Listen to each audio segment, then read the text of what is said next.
Hello and welcome to the AuthorAlly podcast. I'm your host, John Ryder, author of the suspenseful thriller, Forest Hill Falls, now available on paperback and hardcover through Amazon and ebook through Apple Books and Google Books. If you haven't already, go out and join the new subreddit, AuthorAlly, for the latest on new books, stories, and incredible authors. If you would like to support the podcast and channel, consider giving a donation to help keep us moving forward by going to paypal.me/AuthorAlly or searching for JQ Publishing on Venmo. But enough about me, the channel, or our subreddit. Today we have our guest, Amanda Sundberg Halvorson from Minnesota, author of Love and Leukemia, the inspiring true story of Lars Sundberg. And I'm excited to know more about their books, so let's get started. How are you doing today, Amanda? I'm doing great. Thanks for having me. Thank you for joining us. So, did I pronounce your name right? I just want to make sure I'm saying it right. You're very close. Halvorson. Halvorson. Okay. Yes. It's those A's and those L's. I moved around a lot when I was in school, so my reading is not where it should be as an adult. I apologize. You're fine. So you have this book. I haven't read it yet, but it struck me as being a very powerful piece of literature. Can you tell us more about it? Yeah. So when I was 21 years old, my boyfriend at the time was 24, and he was perfectly healthy, normal guy. He just got done with college. We were planning on moving in together. We had this big, life vision, and then he was diagnosed with acute leukemia. And I mean, it completely shocked and stunned us. Like, it came out of nowhere. It's not a genetic thing. It's just something that hits a person really randomly. And so the book kind of it starts with our love story, and then it goes into, that devastating diagnosis and everything he went through, and that I went through as his caregiver, and then just the ups and downs of all of that and how it affected our relationship, how it affected our friends and family and community, the support system that really helps a person in that situation. That was huge for us. And so it really just delves into what a young cancer patient fully goes through, and the people that love them as well. Sure. Wow, that's incredible. And I know that there's people out there in the world who may be dealing with something similar. Absolutely.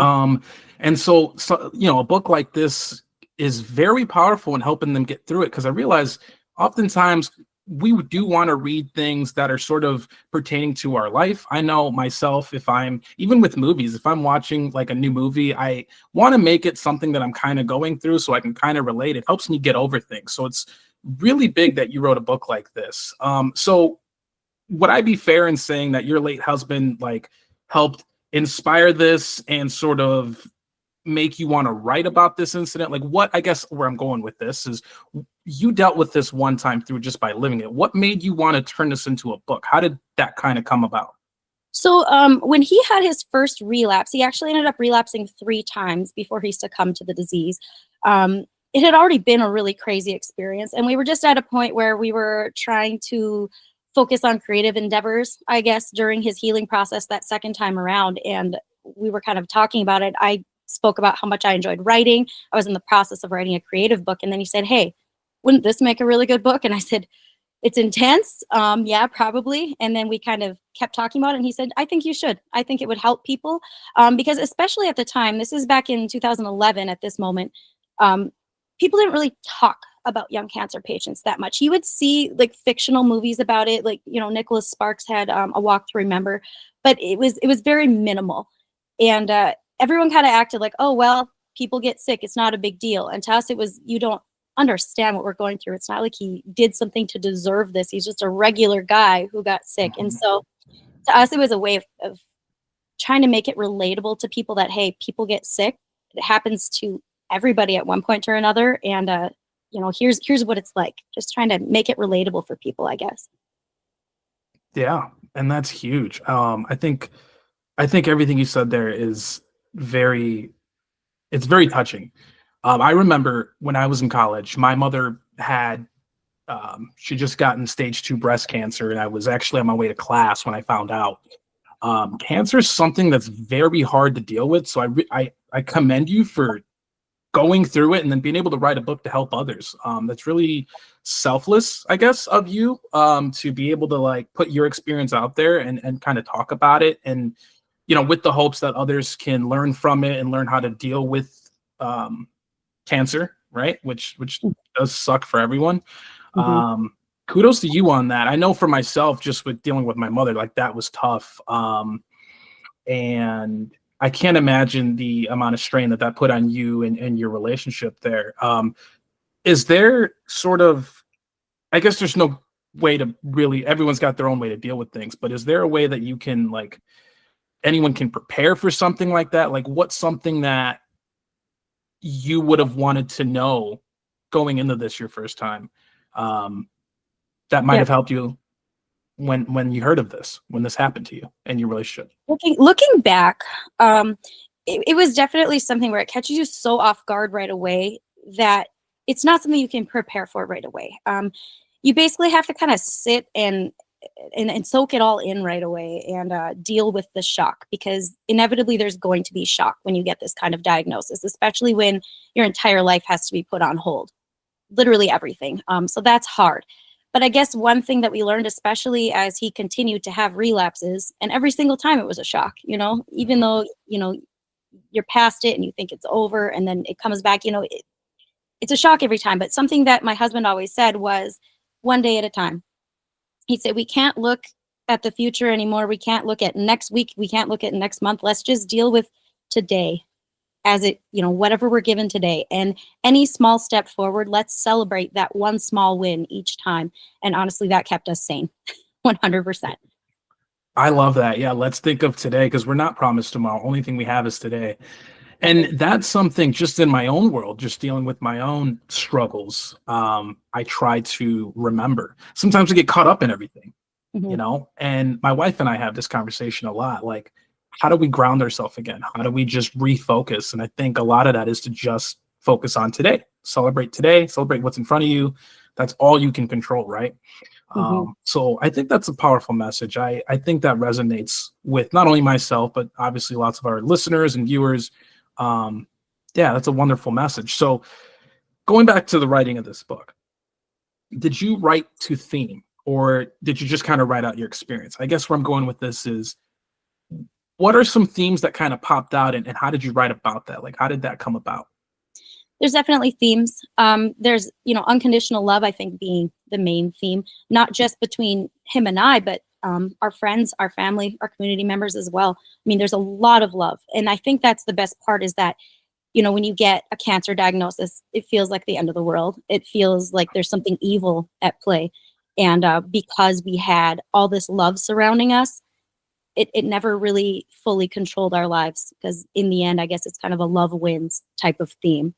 And that's something that I really love about the story. Something my current husband said that he loves about the story is the fact that I did it in a story way. Like, I didn't just write, here is what happened to us. I mean, I literally wrote it out just like a storytelling novel. And he thought that was good that I did it that way, because it keeps it entertaining as well. So I love that. Yeah, that's a great way to write. It makes it entertaining. It's something that has character, I'm sure, right? So I know this is sort of built on your life and your experiences, but it adds that character dynamic. Take me through that character dynamic. How did you write toward that? And I'm also curious, if you will, not to give you two questions at once, but how long after did you write the story after the event itself? sure. So basically, I wanted it all to be from my point of view. I wanted it to be centered around Lars and his cancer battle, which of course it is, but at the same time, I can't tell it from his point of view because I experienced it from mine. So it definitely focuses on kind of my character and what I was going through at the time that I met him, and how meeting him even immediately made me a better person, and how just that relationship changed me. And then, of course, how the cancer changed both of us, and some of the conversations that we had. There's a lot of conversation pieces, and then also just how the actions of people in our community affected us and our feelings, and just kind of everything we went through. So yeah, there's a lot of focus on emotion in the book. Sure. And then I did wait a while because, well, I don't want to give out too many spoilers, but Yeah, there's sure thing. You want to save some of us. there's children involved after the cancer battle, so I had to focus on being a young mom. At the same time, I had to focus on my grief. I had to focus on my new relationship. I had to focus on starting my business. And so I had so many moving pieces for a few years after he died that the book project was put on hiatus.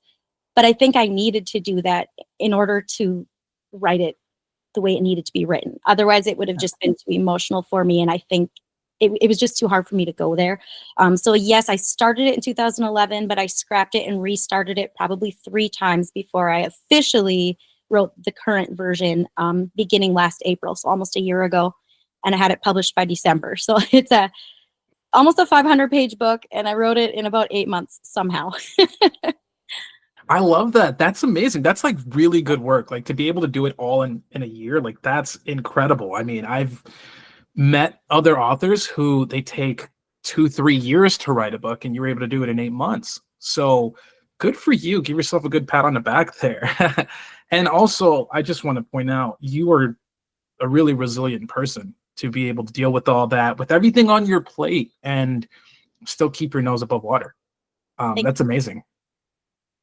And so I wanted to keep it going. I guess part of it for me is that I've been trying to live a life for him, to live out some of his unlived years. And this is a promise. And, when I decided that, yes, I do want to go into writing, yes, this is something I need to do with my life, I was like, well, I can't move forward until this is done first. And so that kind of gave me a little boost to like, let's do this.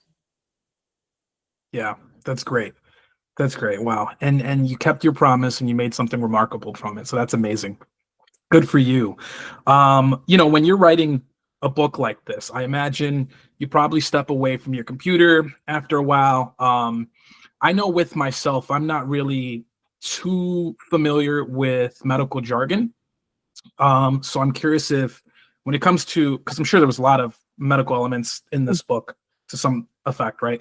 Were you well versed in that? Did you have to do any kind of research?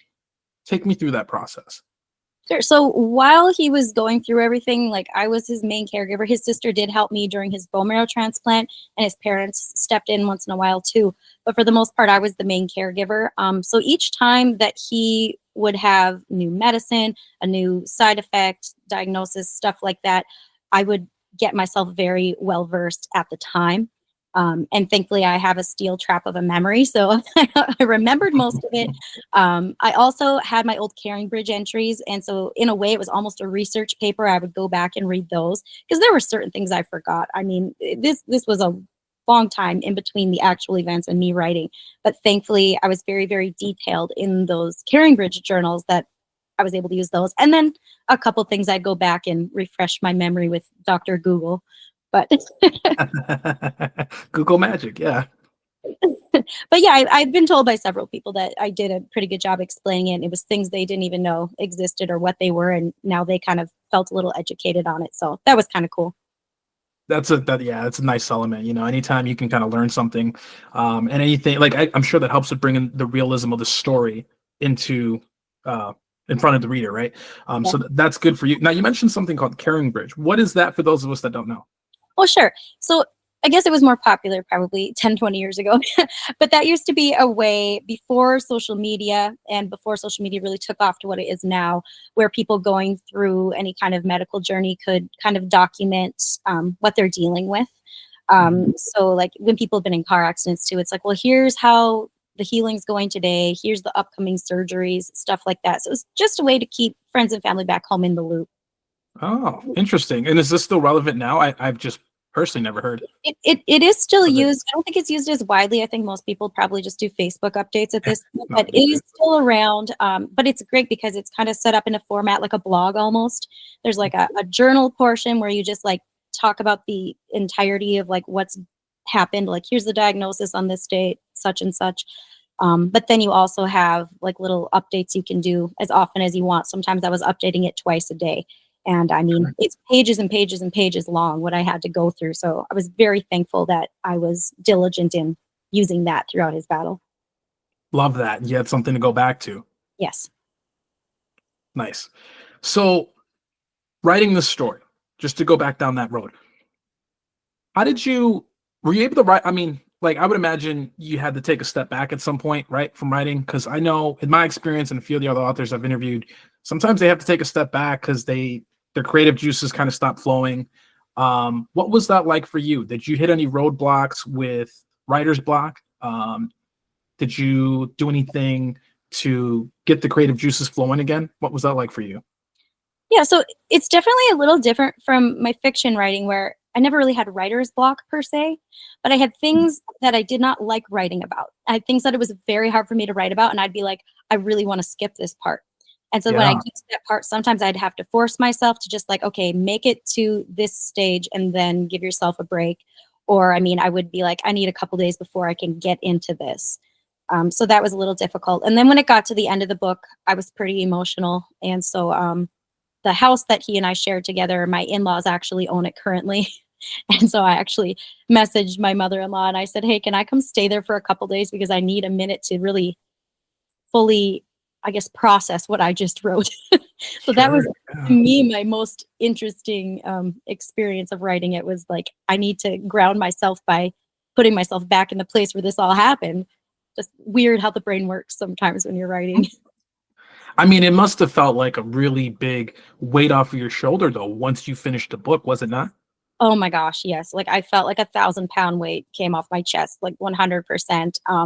And I didn't realize how much I was living in the past until I wrote this book. And I finally felt like I had permission to breathe and stop dwelling on it and reliving it like every day for a decade. Like it was crazy that I was still doing that without even realizing.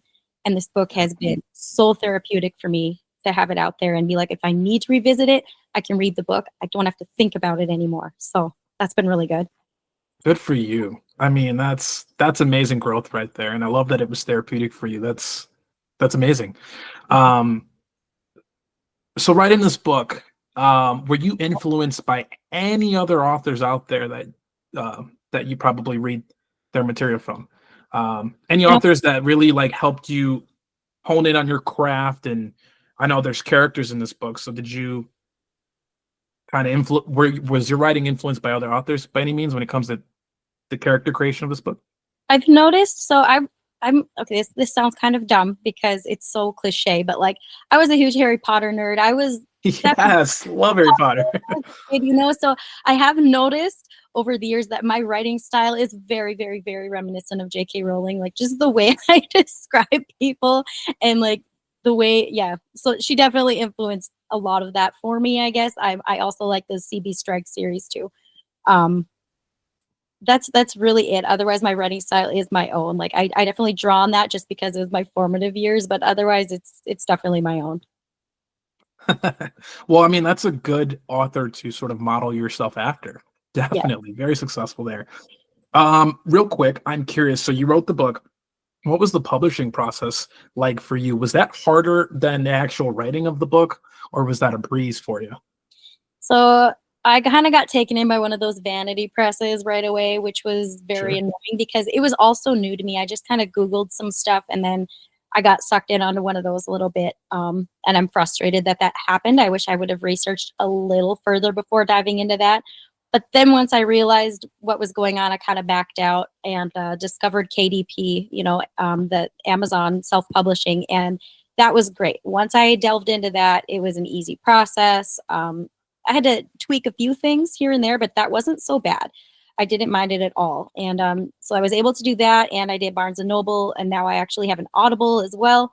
Um, so once I figured out how to do all of it and actually take my time to learn the process, it was pretty easy. It's just the marketing that hasn't been my favorite.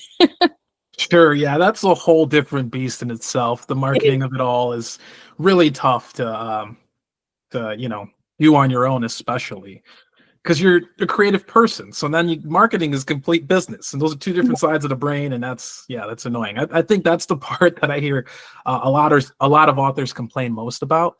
Is definitely the marketing, but hopefully our listeners and our viewers will pick up your book there, and you won't have to do it anymore. So that's great. And with the vanity press, I mean, it's so easy to fall for that. To each their own. Everyone's had their own experiences, but they are pretty relentless in trying to get you to work with them. And from what I hear a lot from other authors, it's best to just do it completely yourself. It Um, is. that way, I read a horror story where someone was with a vanity press company and they switched their bank accounts. They were getting some good sales, but they kept reaching out to them to say, hey, I need to update my bank info so that I can receive my royalties. And eventually what happened is, after months and months and months of getting a no response, they had to physically go to the state of this vanity press and show up in person.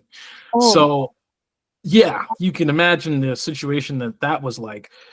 So I know when I released my book, Forest Hill Falls, I was like, I want to avoid that by all means. So I sort of looked in every other way of doing it myself. So I thought that would be a great question, is to kind of learn about how your publishing process kind of went for you. So I appreciate that.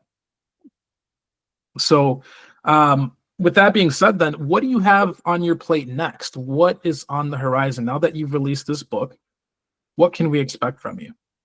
sure. I have been taking a little bit of a step back. I've still been blogging every week, but I'm in the middle of writing a fictional kind of dystopian series. I'm undecided if it's going to be 2 books or 3 right now. And it's funny because it's actually based on a dream that I had. It was like one of the most vivid dreams I've ever had.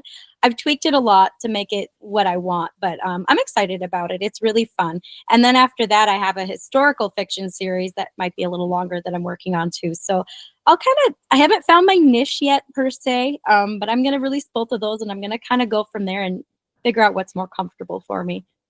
You know, you're really brave for stepping out of sort of your element with this book and doing something like a dystopian tale. And now you're doing, you know, it sounds like you're doing different genres of writing. That's great. Most people I know stick to one and only one, but you're doing sort of everything. I feel like I will have a main one once I figure it out, but I'm like, I want to get my feet wet. I want to dabble in a couple different things, and then we'll go from there. Sure. Well, great. Well, where can I get your book? I'm very intrigued. I want to spend a lot of time reading it. And I definitely want to make sure our viewers and our listeners can get your book. Where would they do that?